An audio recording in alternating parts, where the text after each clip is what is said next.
Welcome friends. एक बार फिर से आप सभी लोगों का स्वागत है। भरत का लौटना और उनका त्याग रामायण के सबसे मार्मिक और प्रेरणादायक प्रसंगों में से एक है। भरत का यह त्याग और उनके आदर्श चरित्र के कारण ने भारतीय संस्कृति में एक महान भाई और धर्म का पालन करने वाला आदर्श पुत्र के रूप में सम्मानित किया गया है। यह प्रसंग में भरत की अटूट निष्ठा, भातृ प्रेम और त्याग का उत्कृष्ट उदाहरण मिलता है। आइए इस प्रसंग को विस्तार से समझते हैं। भरत का ननिहाल से लौटना और अयोध्या का शोकपूर्ण वातावरण। जब राम को वनवास दिया गया और राजा दशरथ की मृत्यु हो गई, तब भरत अपनी मां कैकेयी के साथ नहीं थे। वे अपने ननिहाल में थे और उन्हें इस घटनाक्रम के बारे में कोई जानकारी नहीं थी।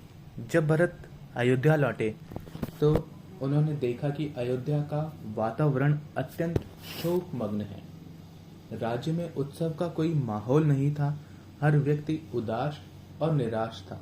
यह देखकर भरत हैरान हुए और उन्होंने इस शोक के कारणों को जानने का प्रयास किया। भरत का राम और दशरथ के बारे में जानना।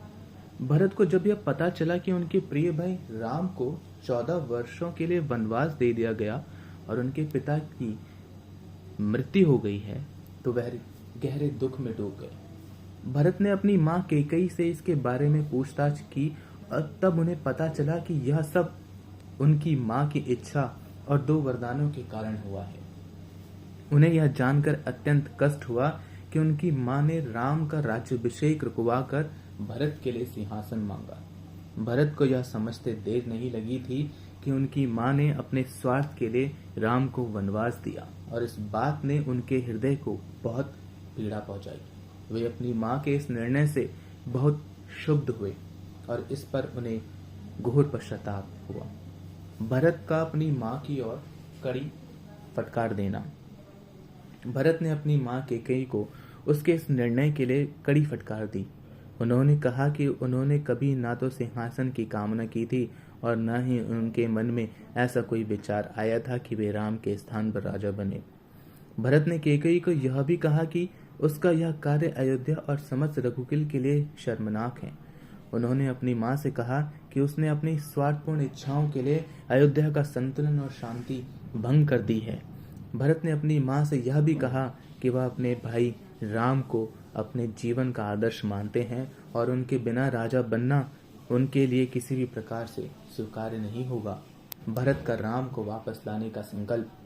भरत ने हर दृढ़ संकल्प लिया कि वे राम को अयोध्या वापस लाकर ही रहेंगे और उन्हें राजा बनाएंगे। वे राम को सिंहासन पर बैठाए बिना किसी भी परिस्थिति में राजा बनने के लिए तैयार नहीं थे। भरत ने यह निश्चय किया कि वे तुरंत राम के पास जाकर उनसे आग्रह करेंगे कि वे वापस अयोध्या लौट आएं और अपने सिंहासन को ग्रहण करें। उनका यह संकल्प उनके भातृप्रेम और राम के प्रति उनकी अटूट निष्ठा को दर्शाता है। इस निर्णय के बाद भरत ने सभी मंत्रियों, गुरु वशिष्ठ और अन्य परिजनों को इस योजना में शामिल किया ताकि राम को उचित सम्मान के साथ अयोध्या वापस लाया जा सके। भरत का चित्रकूट की ओर प्रस्थान।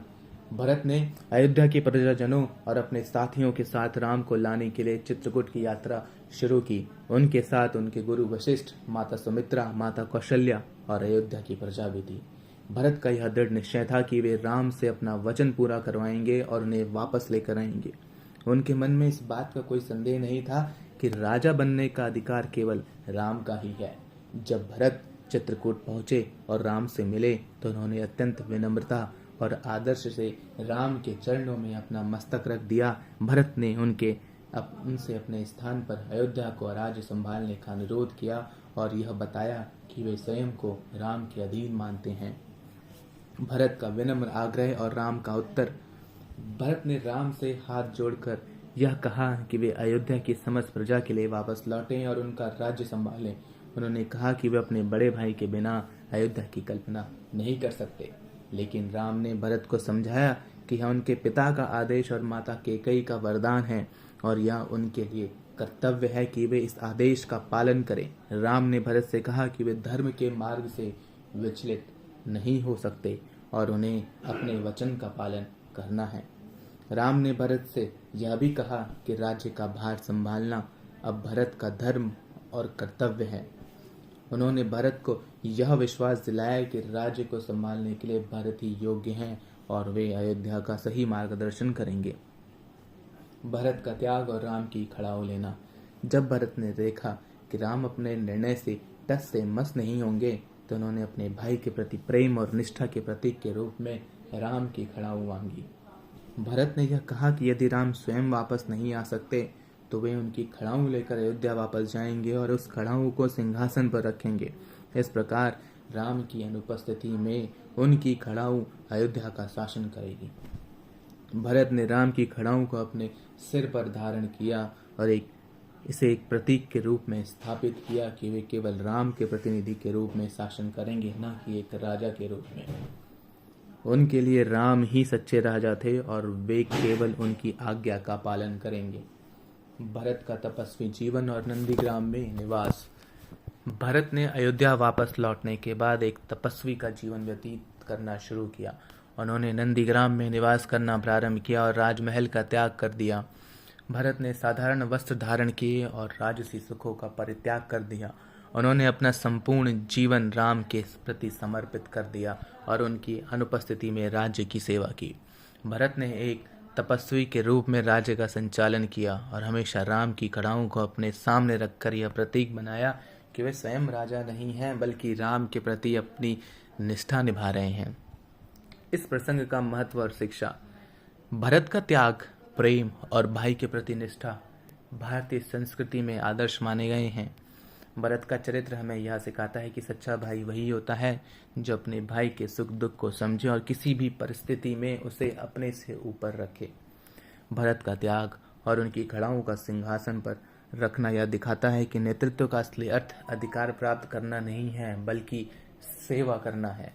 उनका तपस्वी जीवन यह सिखाता है कि वह एक सच्चा नेता वही है जो अपने स्वार्थ से परे जाकर समाज और परिवार का हित सोचे। भरत का यह त्याग और तप भारतीय संस्कृति में आदर्श भाईचारे का प्रतीक है और हमें यह शिक्षा देता है कि त्याग, प्रेम और निष्ठा से ही सच्चा सम्मान और प्रतिष्ठा प्राप्त होती है। इस प्रकार भरत का त्याग और उनका तपस्वी जीवन रामायण का एक अत्यंत प्रेरणादायक प्रसंग है। यह केवल भरत की महानता को ही नहीं दर्शाता, बल्कि परिवार और समाज के प्रति समर्पण और